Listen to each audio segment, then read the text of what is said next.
evening, and thanks for joining us on this Saturday. I'm Haley Monaco. Today marks the first day of winter, meaning it is the shortest day of the year, but for those living on the streets, it will be the longest and usually coldest night. On Friday, Riverstone Health hosted their annual Homeless Persons Memorial Day Vigil to commemorate those in Billings who have passed while without shelter. Our Isabel Spartz was at the emotional candlelight vigil and brings us the story. Mayor Bill Cole has proclaimed December 21st as Homeless Persons Memorial Day in Billings, a day for many filled with grief, but hopes to serve as a call to action to prevent more lives from being lost on the streets. The day with the most darkness. On Friday, dozens of people gathered at the Yellowstone County Courthouse lawn for a vigil.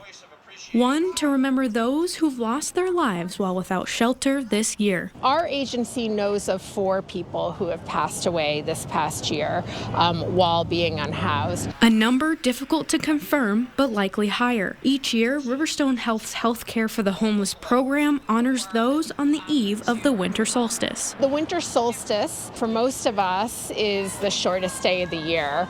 But for people who are living on the streets and experiencing homelessness, it's the longest night. Those in attendance could write the names of those they wanted to remember in chalk. It's really sad that, some people don't make it, and I'm blessed that I made it because I could have lost my man. I'm 59. Leona Price came in solidarity. She's been living out of her car after experiencing a bad living situation in Butte and came to Billings for help. And I can't defend myself in these streets. I am not a street woman.